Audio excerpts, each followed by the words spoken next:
Soy el doctor Álvarez Sosa de la Asociación Tucumana de Anestesiología y quiero darle la bienvenida a todos a las jornadas regionales del NOA. Es un honor para nosotros ser en esta ocasión anfitriones en la región.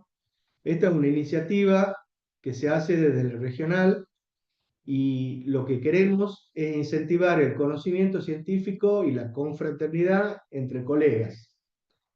Debido a esto, hace un tiempo que estamos planeando estas jornadas, las cuales se van a desarrollar en dos etapas, una etapa virtual y una etapa presencial. La etapa presencial, lo que queremos es que todos participen activamente en la jornada de simulación que la vamos a realizar en el Hospital Virtual Ramón Carrillo de la Facultad de Medicina de la Universidad Nacional de Tucumán. Esta es una iniciativa que cuenta con el auspicio de la región, en la cual van a colaborar participantes de todas las provincias del NOA y del país, referentes en el tema.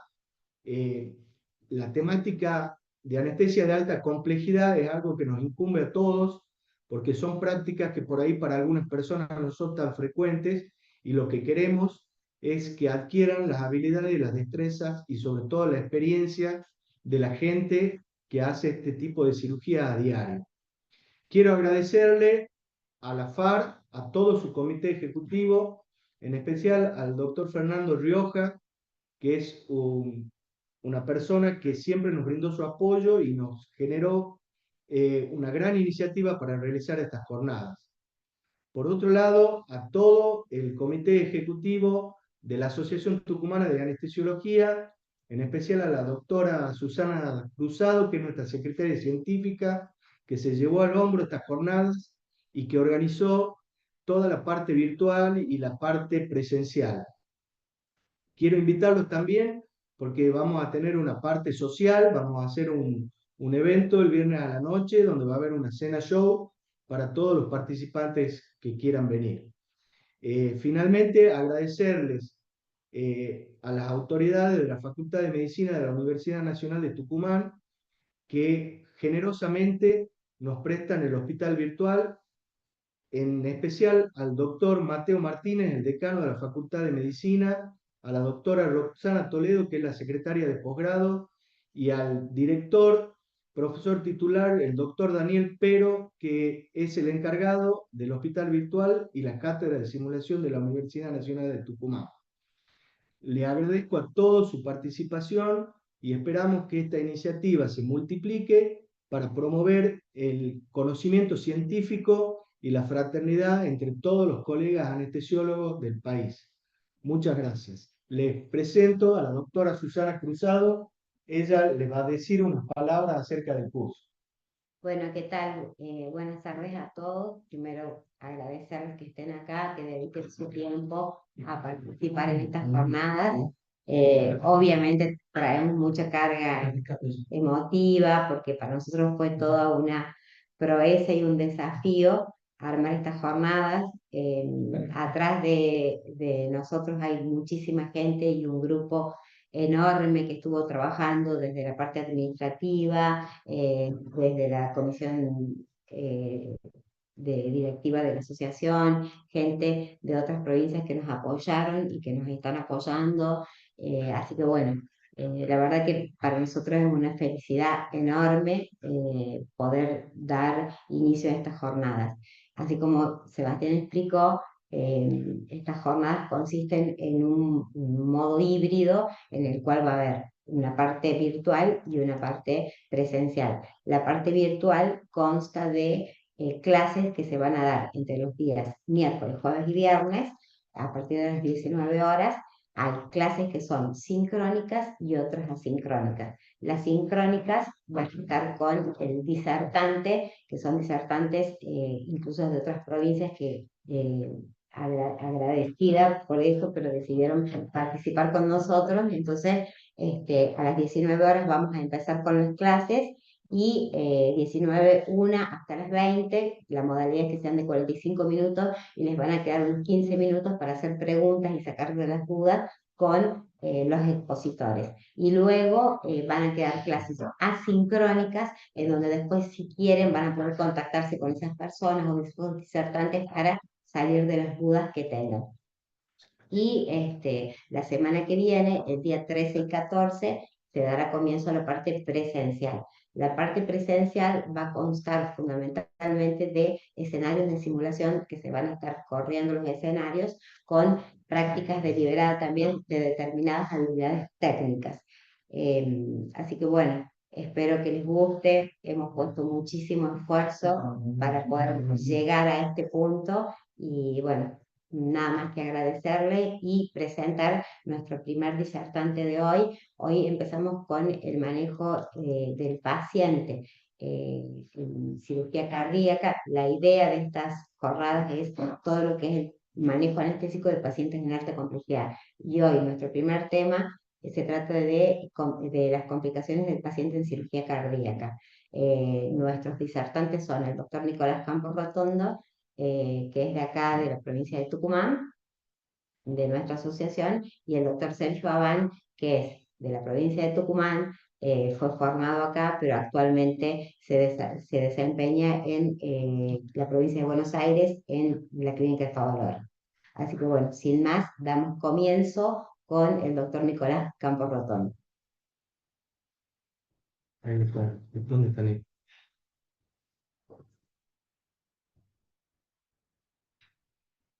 Nico, ¿podés presentar pantalla? Reactivar el audio. Sí, con el Nicolás. Ese. ¿Ese es? Ahora, solicitar. Hay gente que sabe de esperar. Sí, sí, sí. Ay, Doc, ¿se puede pedir? No, no funciona. Ahí está. Nico, ¿podés hablar? Sí, ahí puedo. Estoy intentando compartir la pantalla. Compartí. Bueno, Puedes compartir. ahí. Pero ahí si se puede. Ahí se ve bien.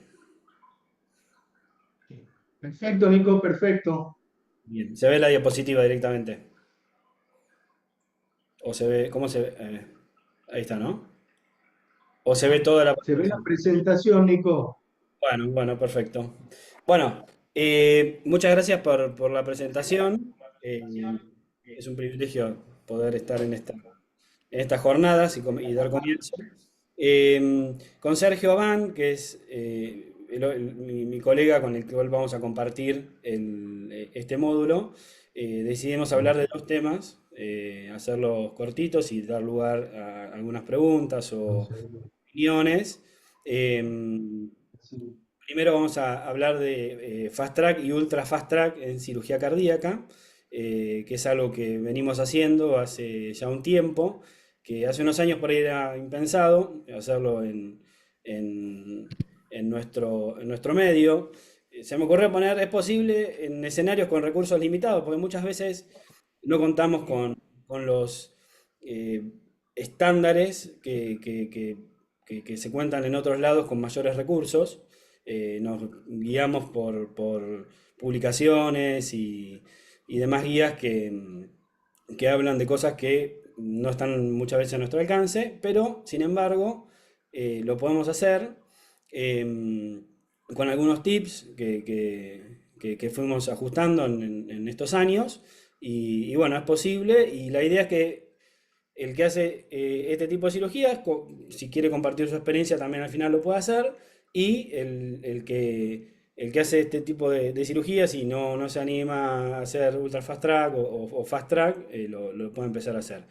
El que hace alta complejidad también se va a poder llevar algunas referencias para poder aplicarlo a su práctica habitual.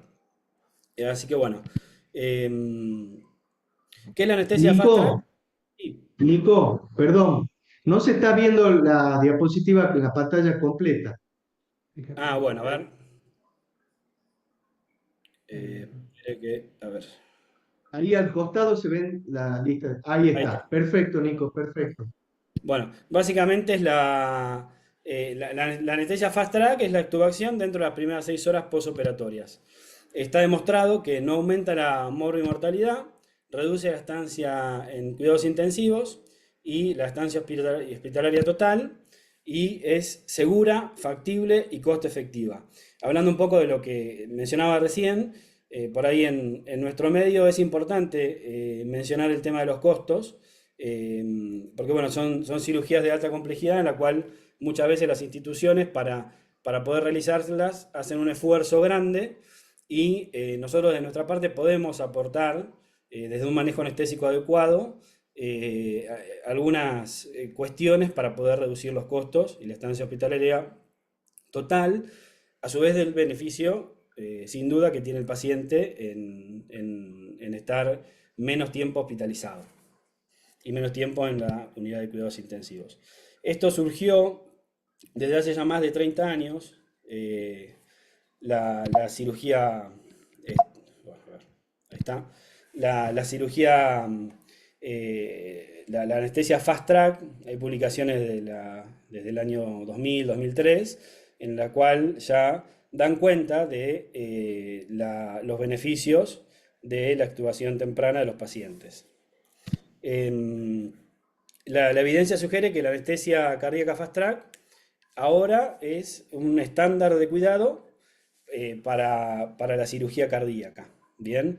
Esta publicación es de 2009 y fue tomada por el Colegio Americano de Cirujanos como uno de los puntos para poder, uno de los puntos a llegar para este tipo de cirugías, ¿verdad? Lo que sería la anestesia Fast Track. Bien. Hay guías, las guías ERAS, de recuperación acelerada, que surgen sobre todo en cirugía abdominal, en cirugía de colon, y después se trasladaron a otro tipo de cirugías. Mencionan los beneficios de este tipo de prácticas en cirugía cardíaca. Bien, se recomienda la extubación dentro de las primeras 6 horas con un nivel de evidencia alto en las guías ERAS, y lo que mencionaba recién, el Colegio Americano de Cirujanos Cardiotorácicos lo tomó como punto de referencia de calidad. El Colegio Americano de Cirujanos tiene una serie de puntos para este tipo de cirugías, en las cuales, bueno, la extubación temprana es uno de ellos, la no reoperación, la estancia hospitalaria corta, se toma como referencia. Ellos cuantifican todo y es importante para las instituciones poder mantener esos estándares de calidad. Se fijan mucho en eso. Bien. ¿Y el Ultra Fast Track a qué nos referimos? Perdón, porque me está molestando un poco la pantalla, a ver si voy a minimizar. Ahí está. ¿A qué nos referimos con Ultra Fast Track? Bien. Es la extubación básicamente en quirófano. Bien. Podemos decir que no es una práctica habitual y tiene limitaciones. Las limitaciones es la posible reintubación, ya sea por inestabilidad respiratoria o por inestabilidad hemodinámica. Recordemos que bueno, son pacientes que tienen una esternotomía, por lo cual muchas veces pueden llegar a tener algún tipo de dificultad respiratoria. Eso es una de las limitaciones de la extubación en quirófano. El sangrado es otra de las posibles limitaciones, ya que bueno, son cirugías que requieren hepariniciación, así que esa es otra posible complicación. La hipotermia y el dolor, ¿bien? El adecuado manejo del dolor. ¿Hay evidencia de que es beneficiosa esta práctica? Bueno, ya lo vamos a ver más adelante. Los criterios de extubación para el Ultra Fast Track son 6 y son bien claros, los cuales hay que cumplirlos todos, si no, el paciente no es elegible para este tipo de prácticas, ¿bien? Para la extubación en quirófano. Tiene que tener una estabilidad hemodinámica, estar normotenso con una frecuencia cardíaca menor a 100, sin signos de bajo gasto o isquemia miocárdica. La mecánica ventilatoria y los parámetros respiratorios también adecuados, bien, con una adecuada presión parcial de oxígeno, de dióxido de carbono. Tiene que estar consciente y calmo. tiene que estar normotérmico, un adecuado control de la hemostasia y un buen manejo del dolor. Bien, estos son los criterios para la extubación ultra fast track, que, como mencionaba al principio, se puede aplicar para todo tipo de cirugías, y también son los endpoints que va a tener el recuperador o el intensivista para poder extubar el paciente. Es decir, va a tener que buscar estos mismos criterios para poder extubarlo.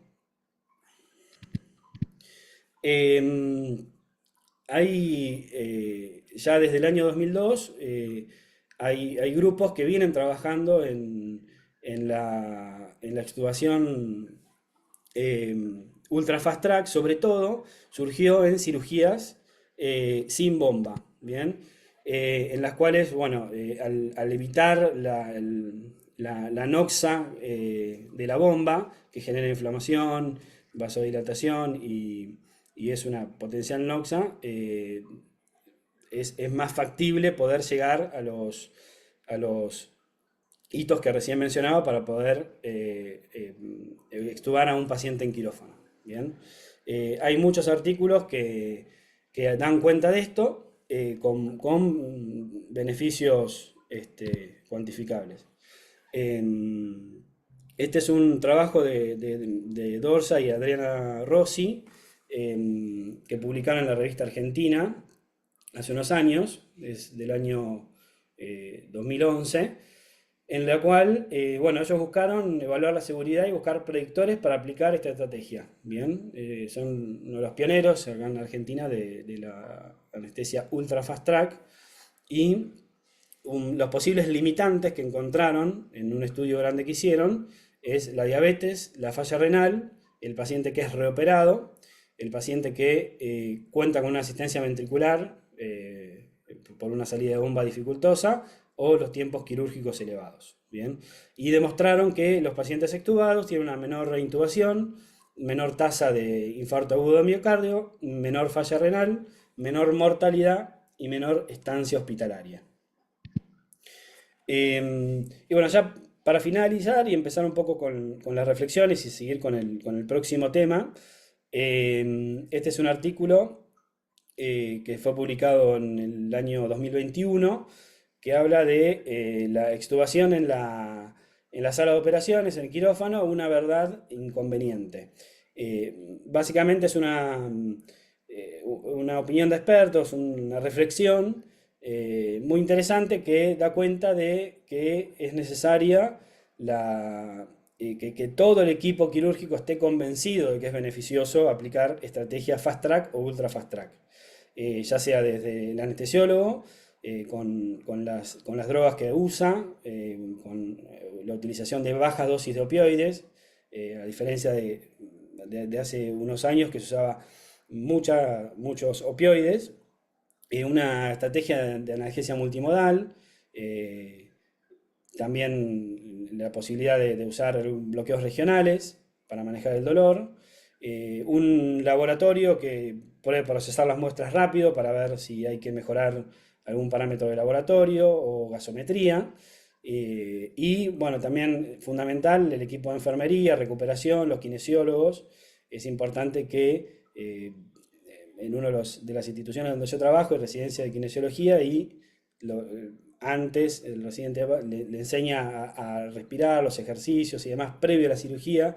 Eso beneficia mucho en la recuperación, porque el equipo está convencido de que la extubación tiene que ser temprana. Muchas veces la hacemos en quirófano, y si no es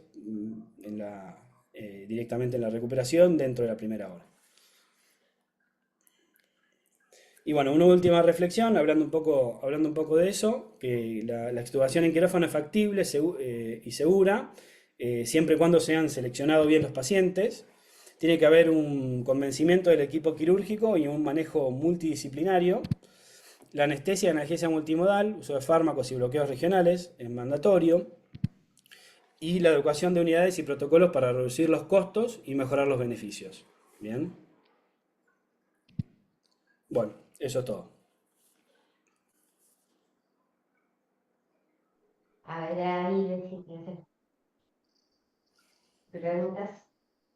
Bueno, si alguien tiene alguna pregunta, la puede hacer por el chat o la puede hacer, le reactivamos el audio a todos. ¿Cómo reactivamos el audio a todos?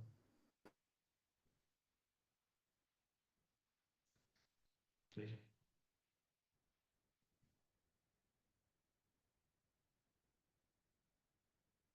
Y hay una pregunta, Nico.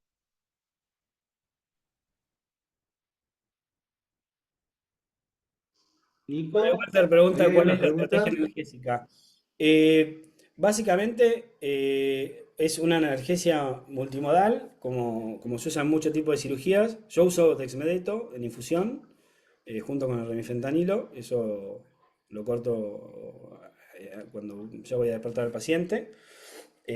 La dosis de 0,1, 0,15, no más. Y después no usamos AINES y después de la protamina, una vez que revertimos la heparina, hacemos paracetamol y se- la idea es usar opioides. Yo uso morfina a dosis de 0,1, un poco menos, dependiendo del paciente, individualizando. Pero bueno, básicamente con eso, esa es la estrategia analgésica. No tengo experiencia en bloqueos, eh, pero están descriptos, pero bueno, eso sinceramente no tengo experiencia, hay evidencia a favor. Pero bueno, es con opioides a bajas dosis y analgesia multimodal durante la cirugía. Doctor, perdón.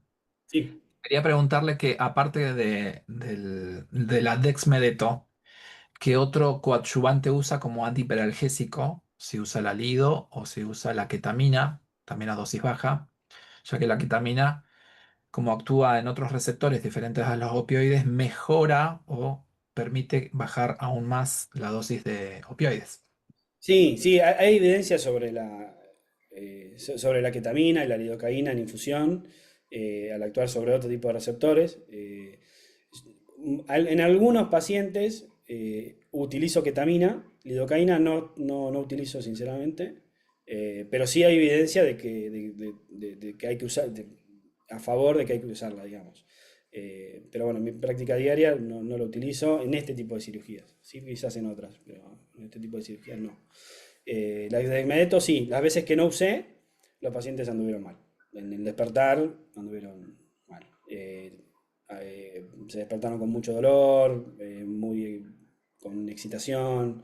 Así que es mandatorio, diría, que usar la ketamina. Yo donde me formé, que fui a rotar en Buenos Aires, no todos usaban ketamina, por ahí los anestesiólogos más viejos, por decirlo de alguna manera, no estaban adecuados, pero tenían muy claro cómo usar el fentanilo, entonces ellos no lo usaban y los pacientes tenían un muy buen despertar, incluso en quirófano.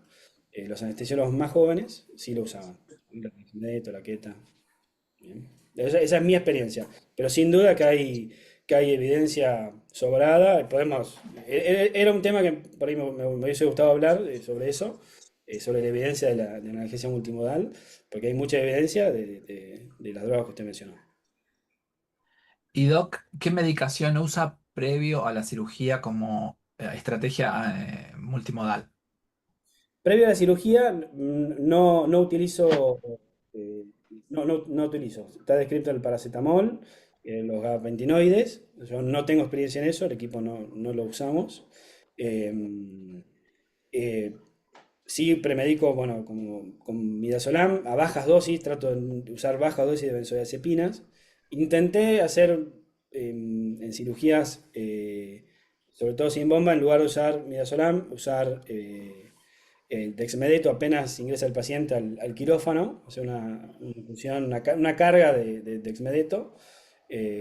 Anduvieron bien, pero bueno, básicamente midazolam como premedicación. Pero analgesia previa a la cirugía, no tengo experiencia con eso. ¿La carga de dexmedeto lo da continuo con un vasopresor? No. En pacientes con una buena función ventricular, no, mi experiencia no es necesario iniciar terapia vasopresora. No. Haciéndolo, bueno, con tiempo prudencial, ¿no? De 10-15 minutos la carga. ¿Y en los AINES? Los No AINES usa, no, no usa el paracetamol, pero el resto de los AINES en realidad, el diclo, el ketorolac, no, tratamos de el no usar. paciente. Nosotros, hay un colega con el cual trabajamos en una institución, en la cual cuando la cirugía es sin bomba sí lo usamos. Al finalizar la cirugía usamos ketorolac y pirona, porque no tenemos paracetamol ahí.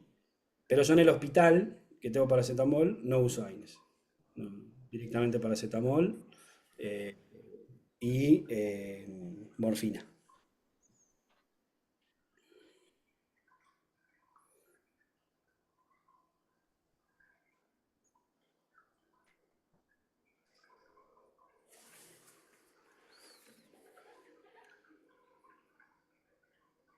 Te hago una Bueno, consulta, no sé, perdón. yo, Nico, te quería hacer una pregunta.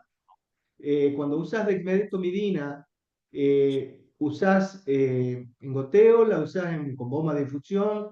Si la usás con bomba de infusión, ¿a cuánto? Si usás con TCI, ¿qué modelo usás? La uso con bomba de difusión junto con el remifentanilo a dosis de 0,1-0,15 gramos kilogram. Esa es la dosis. No tengo bombas TCI para los modelos nuevos de Xmed. Bueno, no tan nuevos, pero ya tienen algunos años. Ahora me compré unas bombas que le pedí que le pongan el nuevo modelo. Y la idea es empezar a usarlo.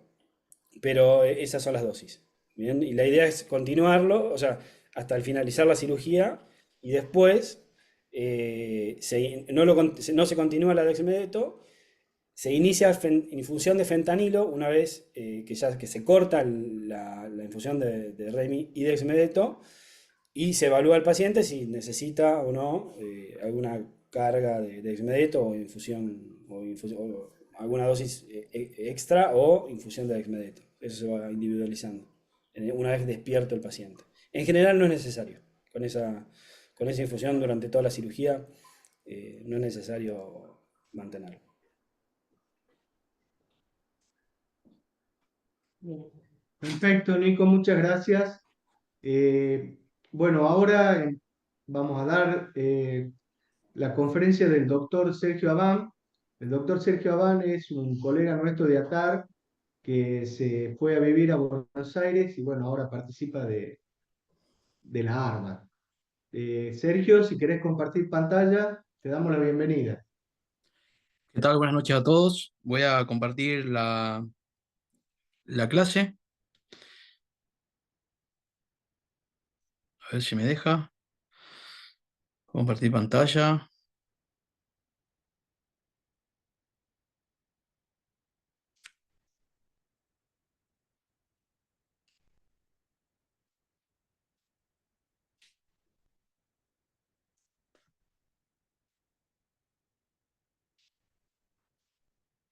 ¿Se ve ahí?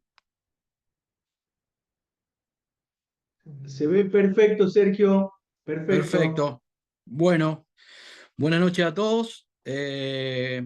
Como dice Sebastián, yo era socio de ATAR, me vine a vivir a Buenos Aires y actualmente me desempeño acá en Fundación Favaloro y en Sanatorio Trinidad Mitre. Y mi parte pública lo hago en el Hospital Presidente Perón de Avellaneda.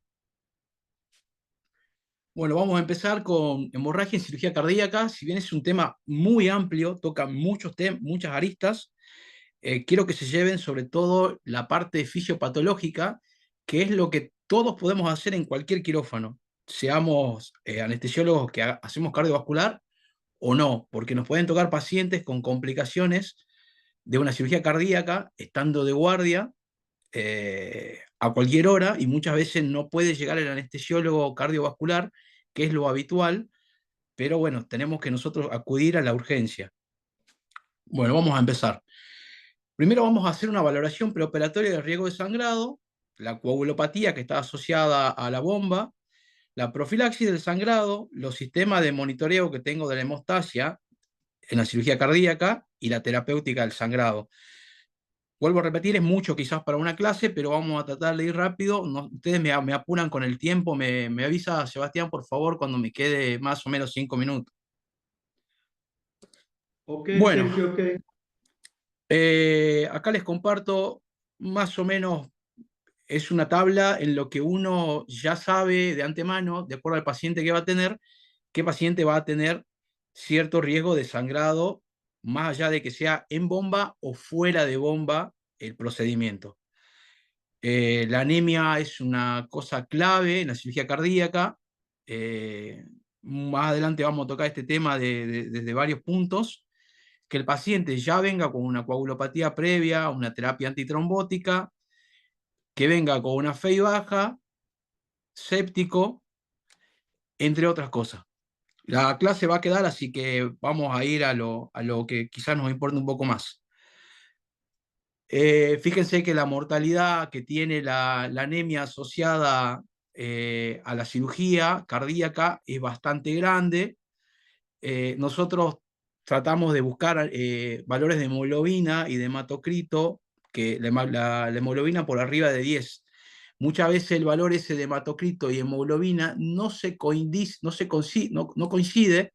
Por ejemplo, tenemos una hemoglobina de 10, típicamente pensamos que puede tener el paciente un hematocrito de 30. Muchas veces no es así. Ahí entramos en ver si el volumen corpuscular medio, la concentración de hierro que tenga el glóbulo rojo, y es una tarea mucho más del hematólogo y de una tarea un poco interdisciplinaria de tratar de optimizar al paciente antes de que entre al quirófano.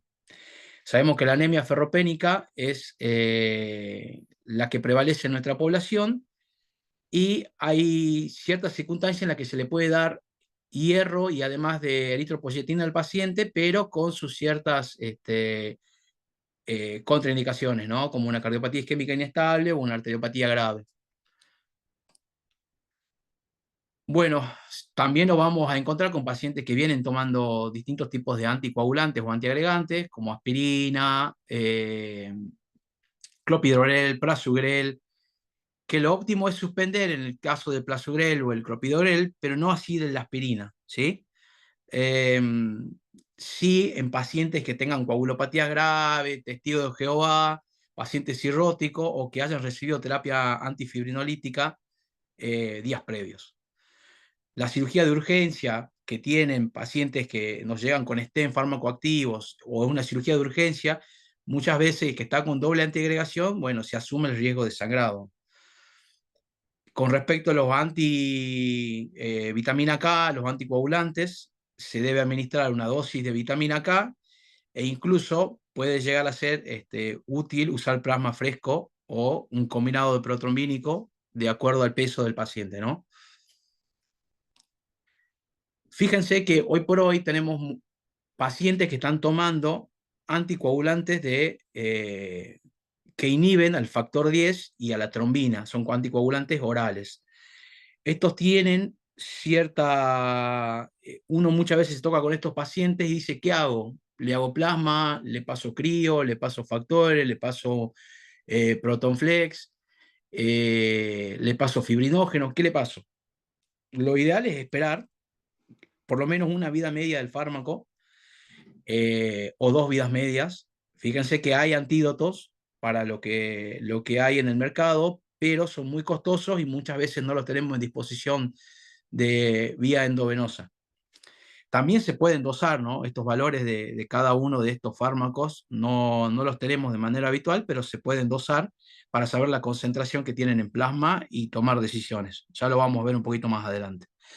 Fíjense que este es el modelo clásico de cómo nos gusta a nosotros estudiar la cascada de la coagulación, que lo vemos como si fuera la sangre, como si fuera un componente o un órgano único que participa en el proceso de la coagulación. Fíjense que está la vía extrínseca, que normalmente se la mide por el TP, la vía intrínseca, que normalmente se la mide por el KPTT, y la vía final, que se mide con el tiempo de trombina y el fibrinógeno. Fíjense que la vía extrínseca se activa por el factor tisular y esto va a desencadenar siempre en el factor 10 y en el factor 10 activado. A su vez, la vía extrínseca activa la vía intrínseca, que es la más larga, que implican los factores 12, 9, 11, perdón, 9 y factor 8 y el factor de von Willebrand, que estos son muy importantes en pacientes con, por ejemplo, terapias de soporte como ECMO y balones. Todo eso va a activar al factor 10, eso activa la protrombina, a trombina, la trombina al fibrinógeno fibrina, y se forma el coágulo, como conocíamos, el coágulo blanco. Acá está la referencia a los factores, van a ver que es ProtonFlex, más adelante no lo nombro, pero, o sea, lo nombro, pero no lo describo. Fíjense que el ProtonFlex y los combinados protrombínicos en general vienen con fibrinógeno y vienen con factor 13, que es el factor estabilizador, que termina de estabilizar al coágulo cuando se forma. Dagivatran normalmente actúa sobre el factor 10, sobre la trombina, ¿sí? Eso con respecto a Dagivatran. Y normalmente estos nuevos anticoagulantes orales, Rivaroxaban y Apixaban, actúan sobre el día activado. No se pueden medir, por ejemplo, con las pruebas más nuevas, que son las pruebas viscoelásticas, o ROTEM, que es la prueba viscoelástica rotacional. Se deberían medir con las pruebas clásicas, básicamente con tiempo de trombina y fibrinógeno, aunque Rivaroxaban y Apixaban también me pueden alargar un poco el TP. Esta cascada, si la traducimos a lo que es el endotelio, sumado a lo que es la sangre, fíjense cómo se activa. La hemostasia primaria es el daño que recibe los vasos sanguíneos, y lo primero que se produce, además de la activación del factor tisular, es una vasoconstricción local, ¿sí? Que más adelante vamos a ver los diferentes tipos o fenotipos de pacientes hemorrágicos, porque es importante esa primera vasoconstricción para que se empiecen a formar, se empiece a formar el coágulo y empiecen a interactuar todos los factores. Fíjense que una vez que actúan todos los factores, se forma el complejo protrombínico entre el factor 10 activado, el 10 activado, el 5 activado, la trombina y el calcio. Eso amplifican toda la respuesta a nivel de la fibrina, del factor 13 activado, las plaquetas, factor von Willebrand ayuda a la adhesión, y al final, como todo no se puede quedar como un coágulo, termina con la lisis de este trombo, con la activación del factor, con la plasmina y la antitrombina. Esto tiene una iniciación, una amplificación que acá es con el complejo protrombínico, y la propagación y la disolución del coágulo a través de la plasmina y la antitrombina. Fíjense que acá hay una hemostasia primaria, los anticoagulantes y los fibrinolíticos que el organismo tiene de manera natural. Hay heparina de manera natural en el organismo, y esta heparina actúa casi en toda la vía intrínseca, actúa algo en la vía extrínseca, actúa inhibiendo directamente a la trombina. Por lo tanto, si no hay trombina, no va a haber la conversión de fibrinógeno en fibrina, y es una de las formas de finales de la anticoagulación por la heparina. La heparina, para poder actuar, esta estamos hablando de una heparina endógena, ¿no? Para poder actuar con esta heparina endógena, así como la exógena, necesita sí o sí de antitrombina 3. La antitrombina 3 se activará junto con la heparina, forman un complejo de manera estable, y a ese complejo es que uno va a tratar de revertir luego en una salida de bomba, o cuando uno utiliza heparina para procedimientos vasculares. Esa antitrombina va a inhibir a todos estos factores, fíjense, y el factor inhibidor de plasminógeno inhibe todos estos factores y termina inhibiendo la trombina, obviamente. Fíjense que al final también hay factor activador de plasminógeno, todo esto de manera endógena. Esto en cuanto a las heparinas. Nosotros normalmente vamos a tener pacientes con heparina de bajo peso molecular y heparina sódica o no fraccionada, que es la heparina que vamos a usar nosotros en bomba. Fíjense que es un polisacárido que tiene en su última cadena un heptasacárido, son 5 cadenitas ahí que se unen a la antitrombina y la antitrombina se une al factor 10 activado. Ese factor 10 activado también se puede unir al factor 2 activado de manera muy estable, ya que esa colita envuelve al factor y esto es una unión bastante estable, a diferencia de la heparina de bajo peso molecular, que la heparina de bajo peso molecular no tiene esa colita, por lo tanto no puede envolver al factor 2 activado y obviamente también pesa mucho menos, pero inhibe de manera equitativa o de manera casi igual, solamente que con menor potencia. Estos son los anticoagulantes indirectos, ¿no? Ahí está, los nombro ahí. Fíjense que después tenemos otros anticoagulantes indirectos, los nuevos que estábamos hablando, que solamente van a tener el pentasacárido y se van a unir solamente al 10 activado. No tienen para unirse al 2 activado.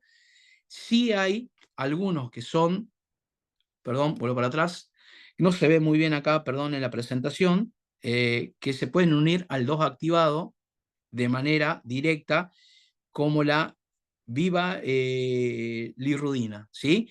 Que es una alternativa a la heparina para pacientes ya sensibilizados, alérgicos a la heparina o con déficit de antitrombina 3. Aunque el déficit de antitrombina 3 adquirido, congénito, puede llegar a tratarse con plasma. Si necesitan hacer alguna pregunta después, pueden decirme que pare o lo hacemos al final, no hay problema. Con respecto a todo esto, vamos a...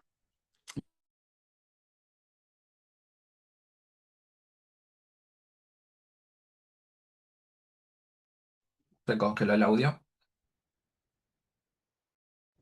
Se cortó, Sergio, se cortó el audio y el video.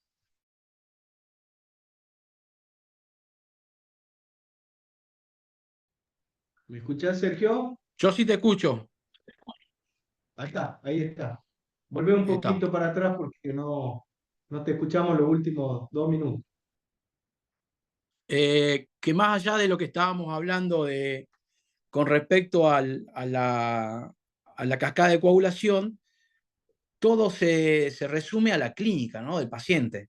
Ver qué tipo de paciente tengo antes y después o en el perioperatorio, porque no solamente vamos a hablar de cirugía cardíaca, esto se puede aplicar a cualquier cirugía.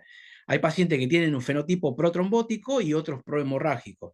Por ejemplo, el que tiene coagulopatía de base, porque viene tomando por su patología o porque viene tomando fármacos, el que tiene una coagulopatía dilucional, acá somos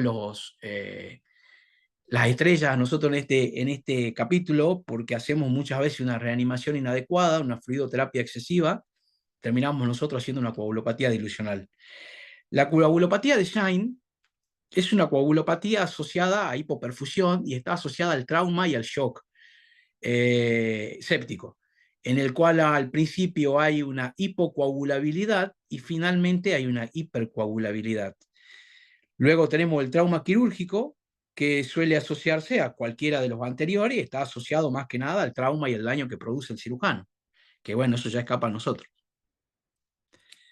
En cuanto a la gravedad del sangrado, fíjense que si yo pierdo la mitad de mi volemia, lo primero que voy a perder es fibrinógeno. Si pierdo una volemia, lo que voy a perder la siguiente es las plaquetas. Si pierdo 2 volemias, ya estoy perdiendo factores de coagulación. Entonces uno con esto globalmente ya se lleva que lo primero que uno debería reponer en un sangrado sería fibrinógeno. Posteriormente plaquetas y posteriormente factores de coagulación. Obviamente que esto de la mano de los glóbulos rojos y los outcomes que uno quiere de salida para ese paciente. Depende de la patología de base. No es lo mismo un pacientito que tiene, qué sé yo, está infartado, tiene una FEI baja y necesita de esa hemoglobina para tener un delivery adecuado para sus órganos en general y para el mismo miocardio, que un paciente que no tiene patología cardíaca. Voy a poder tolerar una hemoglobina mucho más baja y poder reponer solamente lo que le falta. En este caso, qué sé yo, fibrinógenos, plaquetas, factores de coagulación.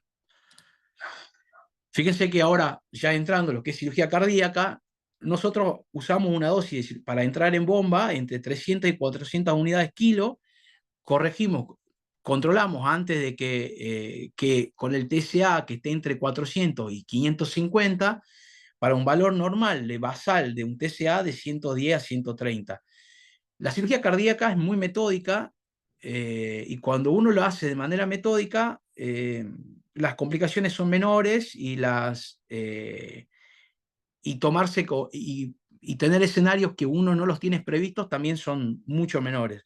Entonces un paciente entra, lo que hacemos nosotros es poner una línea arterial, tomamos la muestra para el TSA, sabemos su TSA basal, le hacemos la heparina.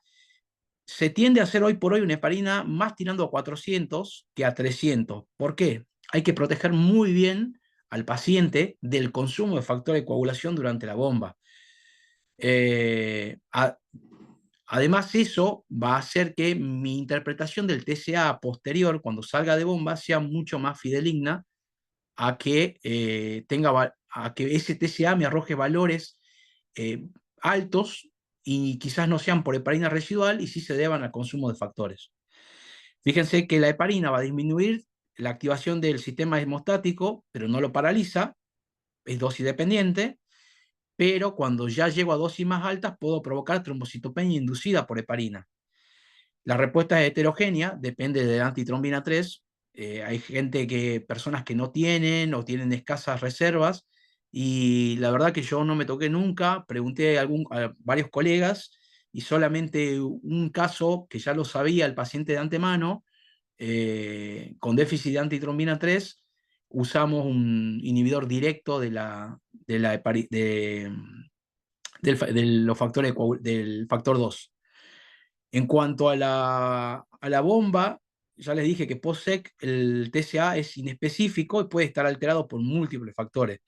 Déficit de factor de coagulación, por eso es importante usar una dosis plena de heparina, sin tener miedo cuando entramos en bomba. Puede estar también alterado por hipofibrinogenemia, por plaquetopenia, por una disfunción de esas plaquetas, la hipotermia, el anticoagulante lúpico, muchas veces en las mujeres o en pacientes que tienen algunas enfermedades asociadas a artritis reumatoidea. Y también el exceso de protamina. Concluyo esta parte con que un ACT mayor al basal no indica siempre heparina residual. Les dije que el primer caso, que puede ser por un consumo excesivo de factores, por yo haber usado una heparina con dosis subóptimas, o el paciente usar 300 de heparina, pero el paciente tener cierto déficit de antitrombina, y eso me hizo consumir factores de coagulación. El paciente se me despertó frío, perdió mucha sangre, entonces perdí fibrinógeno, y todo eso me hizo alterar el TSA, y no así quizás la heparina.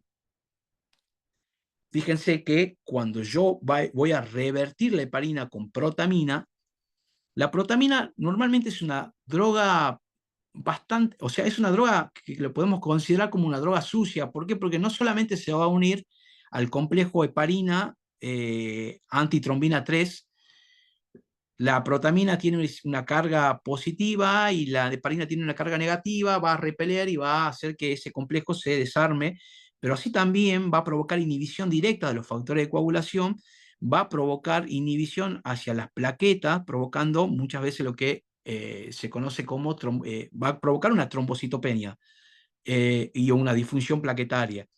Y va a interferir con la fibrinólisis del paciente, haciendo que ésta aumente la lisis del coágulo, y se une a las células del endotelio también, y se va liberando nuevamente, provocando esas alteraciones, ¿sí? Fíjense que hay, más adelante vamos a poner acá, miren acá, también además de provocar la misma protamina, una deficiencia en la coagulación, me puede provocar a través de la IgG y la IgE un shock un shock vasopléjico por liberación de histamina.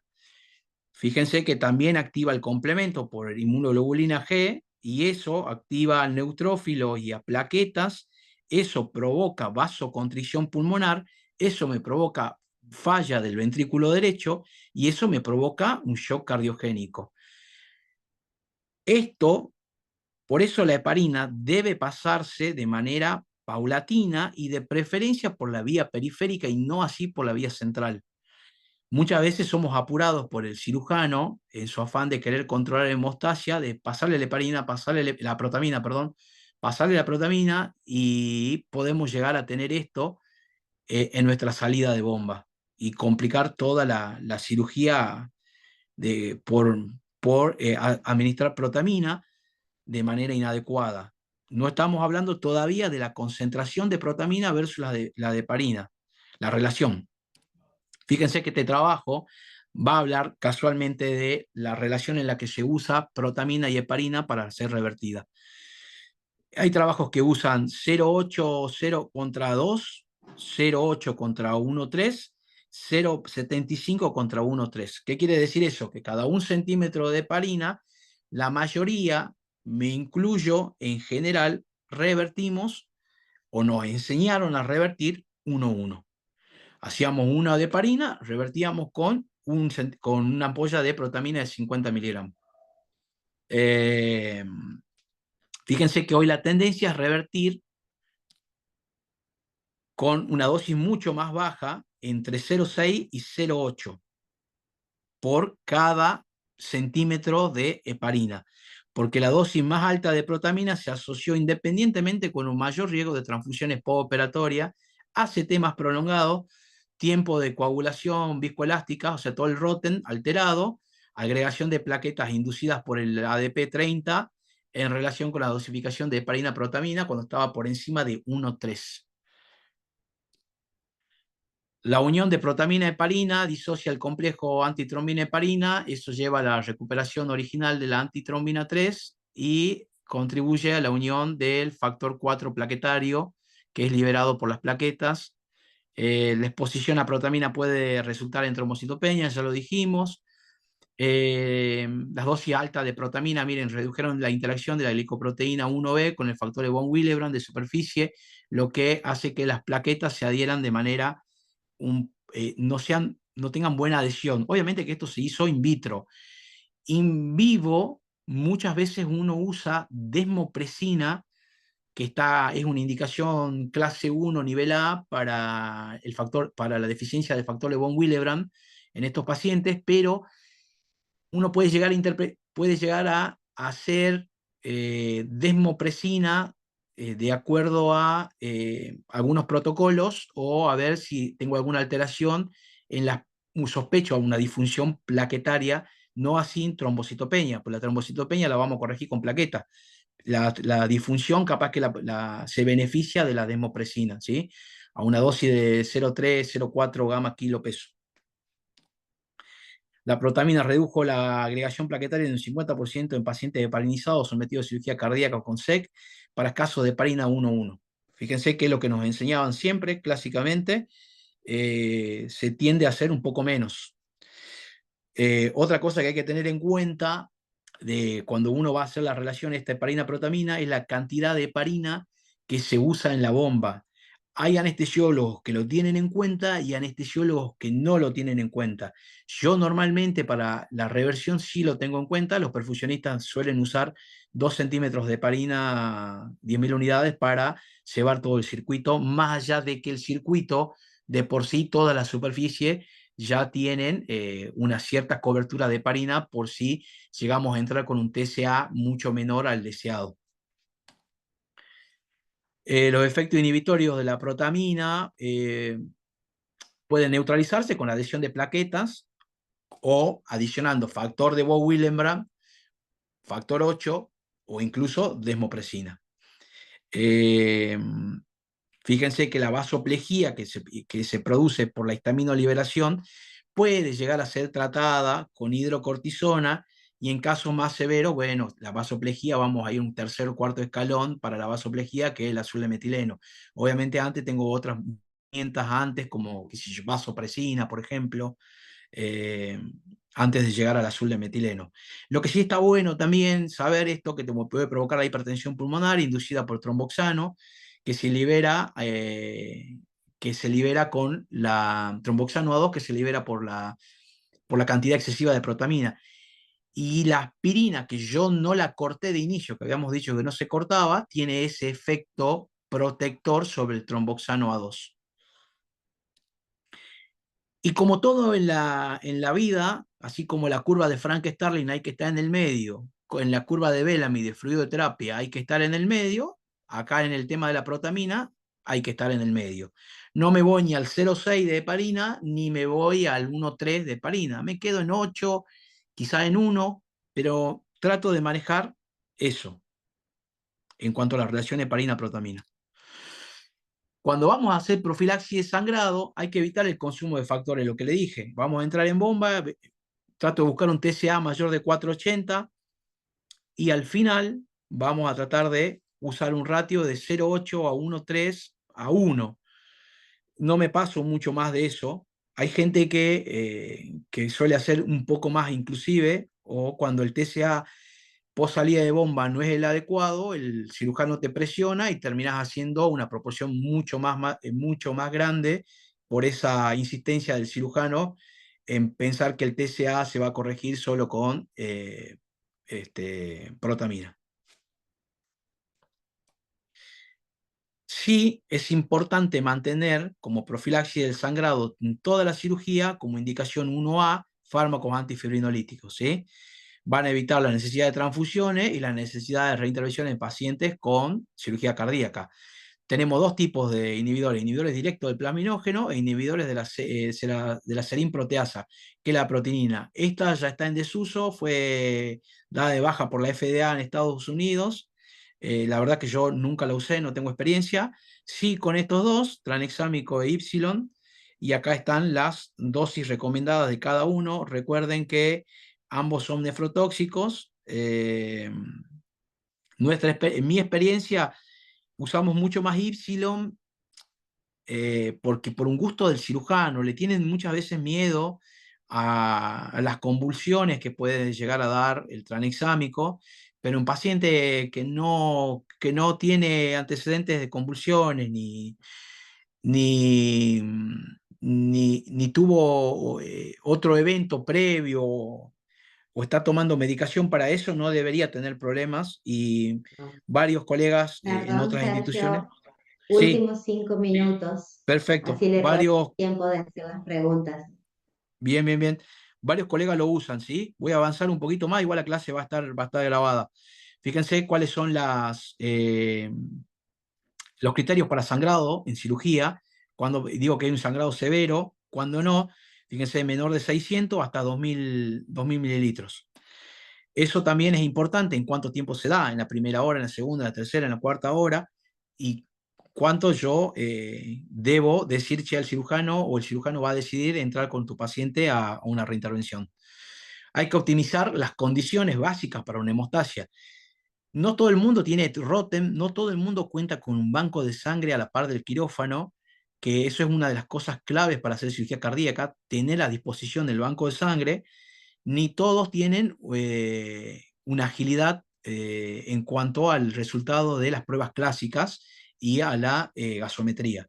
Por eso es clave manejar una buena temperatura central, calentar fluidos, el colchón, la manta térmica, corregir la acidosis, procurar un pH mayor a 7,22, usar de manera adecuada los parámetros del ventilador, el bicarbonato, mantener el calcio entre 1 y 1,3 y ser criterioso con el tema de la anemia y tratar de no pasar líquidos para hacer anemias dilucionales y eso empeorar al paciente y también hacer una dilución de factores, ¿no?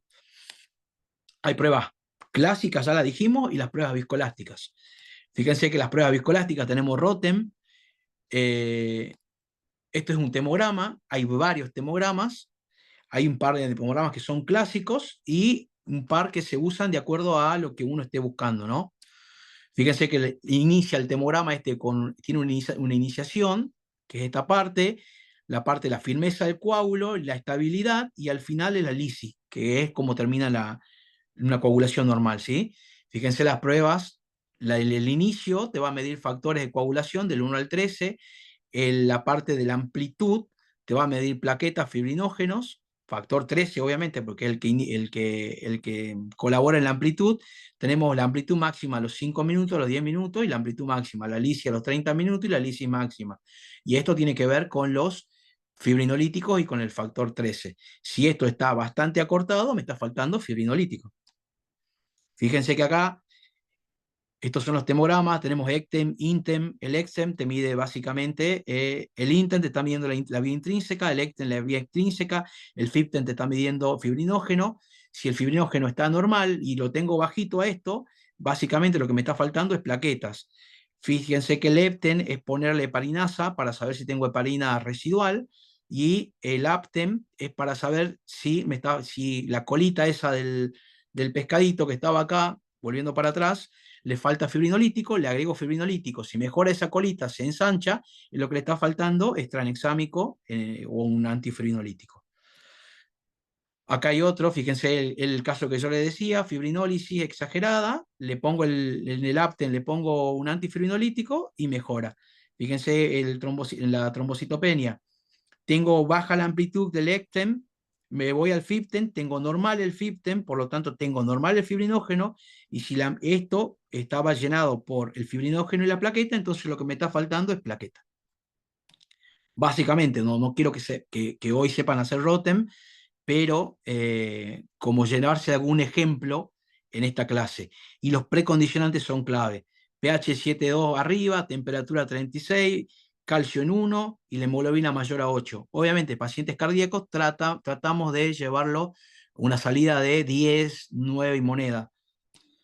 El ROTEM no es la panacea, tiene puntos ciegos. Fíjense que si los precondicionantes no están normales, recuérdense que las pruebas que vamos a hacer en el ensayo de la maquinita están a temperatura de 36,5, están con el calcio normal. Si yo el paciente no lo tengo precondicionado bien, y el ROTEM me va a dar mal. Si hay déficit de factor de von Willebrand, tampoco me lo mide. Si hay una disfunción plaquetaria congénita o adquirida, no me lo va a medir tampoco de manera adecuada, salvo el ROTEM Platelet, que es el que mide plaquetas, que usan unas cubetas especiales. Los antiagregantes, si está con antiagregantes, tampoco es un punto ciego, y si está con heparinas de bajo peso molecular, y los inhibidores del factor 10 directo también me dan un punto ciego.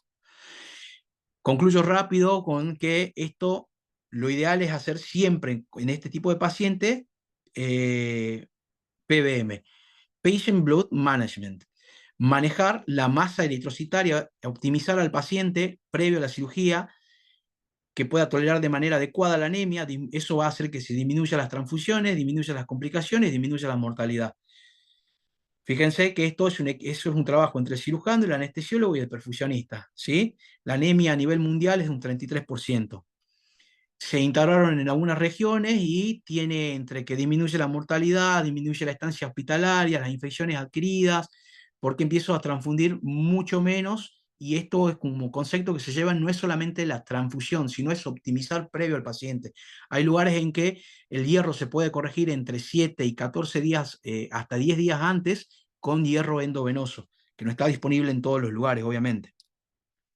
En cuanto al cirujano, que el cirujano haga una técnica quirúrgica adecuada, una CRM sin SEC y cirugías mini invasivas. Fíjense que acá está haciendo quizás un puente a través de un uniportal, o en este caso está usando mucho más portales.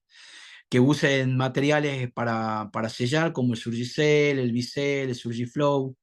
Acá tenemos una cirugía sin bomba. En cuanto al perfusionista, que no haga dilución de factores ni consumo de plaqueta, fíjense que tiene que disminuir el volumen de priming, un priming retrógrado autólogo, entrar en vacío si el hematocrito y la hemoglobina del paciente me lo permiten. Usar el Cell Saver. El Cell Saver se puede devolver la sangre, no hay problema, no es que te va a dar una anticoagulación por el Cell Saver, sí lo que te puede dar un síndrome de respuesta inflamatoria, porque va también a pasar todas esas moléculas proinflamatorias y procoagulantes de la bomba. Te brinda un hematocrito entre 50 y el 80%, y se puede conservar entre 6 y 24 horas refrigeradas si después lo querés pasar en la recuperación. Se tiene que hacer ultrafiltrado para disminuir la cantidad de priming y cebado con líquido del paciente y no hemodiluir factores. y los circuitos mínimamente invasivos, obviamente, disminuir la exposición de la sangre a los circuitos. En cuanto al anestesiólogo, la hemodilución normovolémica se puede hacer, no tengo experiencia, porque mucho de eso te puede llevar a una ira con oliguria. Antifibrinolíticos, fíjense que hay que hacer sí o sí, hay que hacer carga, mantenimiento. En el caso del Y, quizás el tranexámico no se beneficia con una carga, perdón, con un mantenimiento. Una anticoagulación adecuada, entrar bien en bomba, con la heparina adecuada, correcto manejo de, de la coagulopatía en SEC y una terapia guiada por objetivos de no hacerle la cantidad de líquidos que el paciente necesite, ¿sí? Esto es normalmente la manera en que trabajamos nosotros en Favaloro. Bueno, eso es todo y quedo abierto a las preguntas. Bueno, Sergio, había unas preguntas en el chat. Si Sí, querés, a las podés ver vos. ver, déjame ver que deje de presentar la...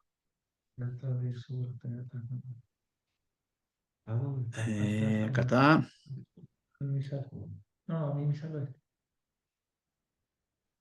Para que estoy tratando de entrar al chat.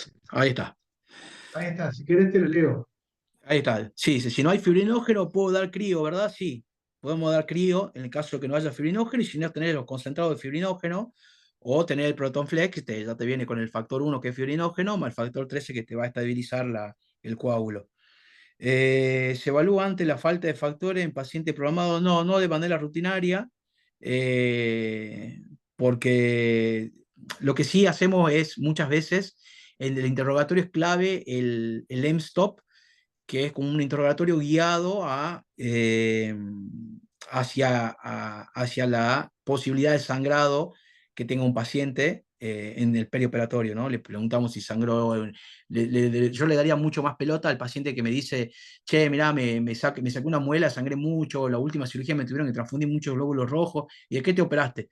Me operé una hernia y me transfundieron glóbulos rojos y ya me empieza a sonar raro.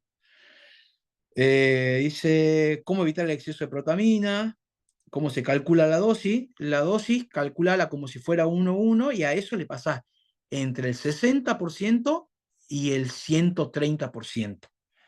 Normalmente se pasa el 80% y te deja ese margen para si vos después dudás que es una heparina residual, no tenés ROTEM, el coagulograma te viene normal, el paciente está como que no hace coágulo en el campo, quizás te da ese hándicap para hacer un poco más de protamina y decir, che, por lo menos estoy en 1:1 y no me estoy pasando. Dice, ¿por qué para el Ultra Fast Track en este caso sería riesgoso para hacerlo? Me dice, no entiendo muy bien la pregunta, pero en un paciente que no tiene los precondicionantes, que lo escuché un poco a Nico, yo entré un poco tarde a la sala, no se debería hacer un Ultra Fast Track. Y en un paciente que está sangrando, tiene riesgo de sangrado, tampoco se debería hacer. El tratamiento con el tranexámico se debe tener cuidado de darlo en tiempo correspondiente, dosis carga. Sí, solamente dosis carga, hay dosis mantenimiento, lo dejé en la clase, pero en el caso mío, en nuestra institución, son un poco reticentes los cirujanos a querer usar tranexámico. Sí, el tranexámico está bueno, incluso usarlo de manera tópica en lo que sea, salvo en cerebro, porque es proconvulsivante, obviamente, pero si no, lo puedes usar de manera tópica. Y es clave en el paciente ese típico que nos entra. Tenemos muchos pacientes que nos entran con cirugía cardíaca y no cardíaca, que entran para explorar la panza porque vieron en la tomografía que tiene sangre o tiene un coágulo. Entran, tiene coágulo y vos le preguntás, che, ¿está dándolo a algún lado? Y te dicen, no, no está dando nada. Entonces, como vos decís, oh, entramos medio que me hicieron entrar, no en blanco, porque está lleno de coágulo en la cavidad, pero vos decís, ¿por qué más allá de que se puede infectar el coágulo y no está bueno tener el coágulo porque te va a provocar fiebre, lo que te va a provocar el coágulo es activación de la lisis y por lo tanto vas a tener una lisis continua para tratar de degradar ese coágulo. Y los vasitos, pequeños vasitos que estén a la vuelta, no van a coagular nunca mientras esté ese coágulo grande, provocando esa lisis de manera continua. Por eso es adecuado en una cirugía de abdomen o en un taponamiento cardíaco, que uno dice, che, está chiquito nada más el taponamiento, o me viene poquito por débito, pero creo que tiene sangre en la cavidad torácica, es bueno drenarlo. No sé si alguna pregunta más. Perfecto. Estaría bueno, Sergio, si podés después dejarnos un contacto para que aquellos que se quedaron con dudas o necesiten alguna consulta extra se puedan comunicar con vos. Sí, dejé el mail en la presentación del inicio. Listo. Te hago una última pregunta, Sergio. ¿Cómo haces el tranexámico tópico? Mirá, lo diluyen normalmente con solución fisiológica o con Ringer y lo ponen de manera tópica sobre la lesión que ellos consideran que está sangrando. Lo vi mucho en cirugía plástica, en cirugía de otorrino, lo vi en ginecología y en cirugía cardíaca. Lo están empezando a usar en algunos pacientes que ven que el paciente no hace coágulo de manera adecuada antes de cerrar el tórax. Perfecto, perfecto. Bueno, quedan las preguntas, le pueden hacer al mail al doctor